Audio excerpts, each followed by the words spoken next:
have to be honest and admit that the first impact of this third album by Fiend's Bloody Falls was mixed. Despite the power of their modern death metal and above all the effectiveness of their groove, I was left with the idea that they weren't bringing anything new. Indeed they don't, but as soon as they can create songs with this much power, that too is an unnecessary factor.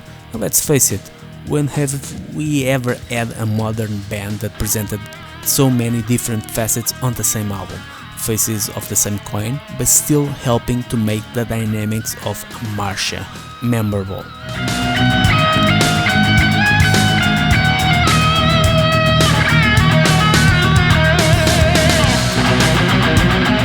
The album that took a few listens to break down. We can say that the most obvious facet of the American power trio glassing is post-black metal, where yes, from time to time they slip into those shoegaze tendencies that were very successful in the underground until they became a plague, and that was the biggest barrier. The other was the diversity that transported us from that state of mind to other places, as in Kestrel goes, which makes the listener abstract from everything. In the end, it's a good journey through familiar places that still sound superb.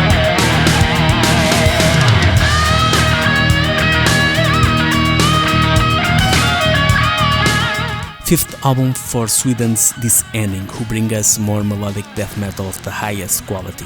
Although melodic death metal from Sweden is always something that has the potential not to bring any great surprises, Disending's Avantgarde is precisely the way in which they bypass the commonplaces of the style and manage to go heavy on the heaviness and violence, with the melody being left with the task of giving us hooks to make everything much more memorable. An impressive album that has everything it takes to be the highlight of their discography.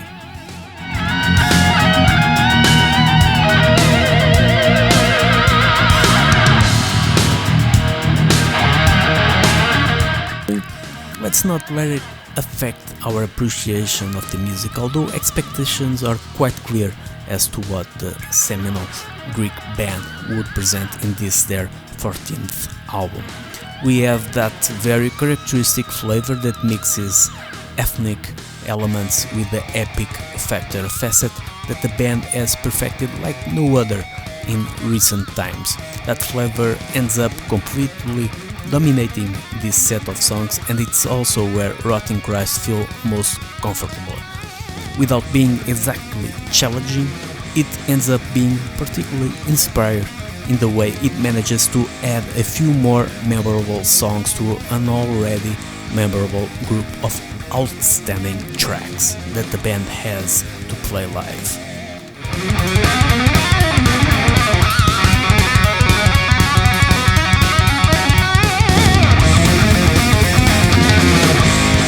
Year's last original album. No matter how much time passes, one thing never seems to change. Tyr always managed to maintain an unique ability to bring together melody and highly infectious epic metal. And it's curious to note that we always find the same elements and we always look at them in the same way. Initially, despite the recognition, there seems to be a certain difficulty in getting the new themes to settle comfortably in our brains. However, the more we listen, the more this line of thinking stops making sense. Battle ballads may not be immediate, and it may even lack the epic flair of previous albums, but it's still an excellent Tyr album.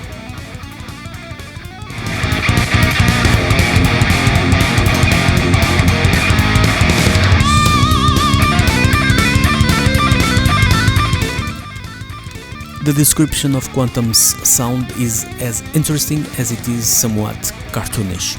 These days, it's increasingly difficult to make music stand out regardless of its quality, so it's always with bated breath when we read that Quantum mix prog rock and metal with classical music and jazz. Not that it's misleading advertising, it's not, but because it can be somewhat misleading. Fortunately, the quality really is so high that you soon become fascinated by this set of songs, especially the epic finale, The Last Stone, which will win over anyone who wasn't impressed by what came before.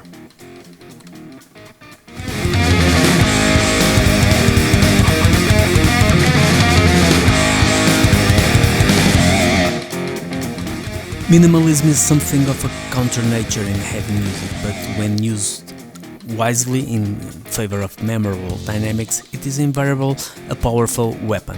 The French Alber Jupiter have a new album that settles in quiet, like that shy person who goes unnoticed on gatherings and rarely opens their mouth, but when they do, or when you pay attention to what they're saying, you're hopelessly trapped. Instrumental with bits of krautrock, but also owing to psychedelia, space rock, or even post-rock, this is a perfect album to space out. And spacing out has never been so good.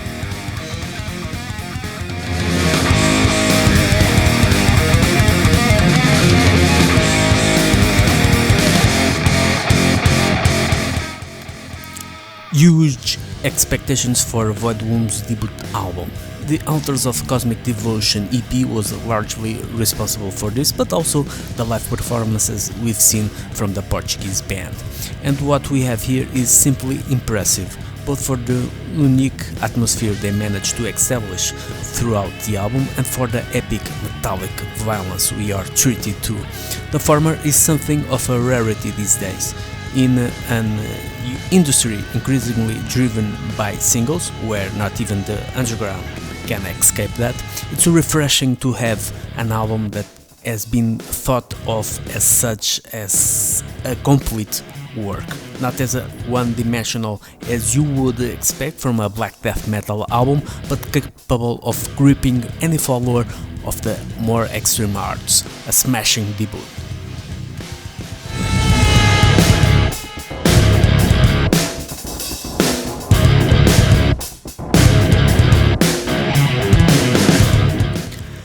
Classic death doom. It's a catchphrase for those who are nostalgia sensitive like me, and it never fails.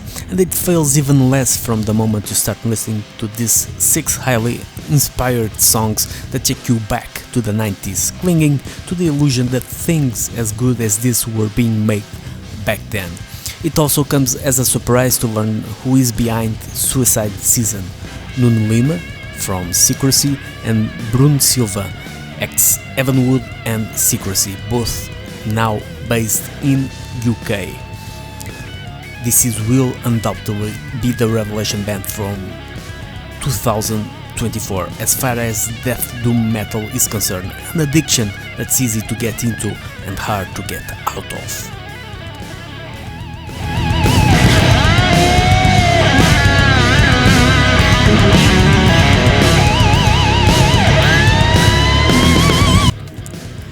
This is a band that never disappoints. It's been 3 years since the excellent Araki, and expectations couldn't be higher, which isn't always a good thing, as mental barriers are erected that show resistance to anything new.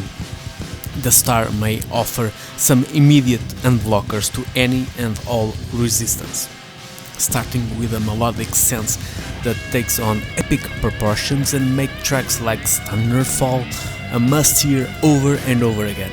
It's true that subtlety triumphs over exuberance here, but what's remarkable is that Wormwood have just found yet another way to rub all their excellence in our faces.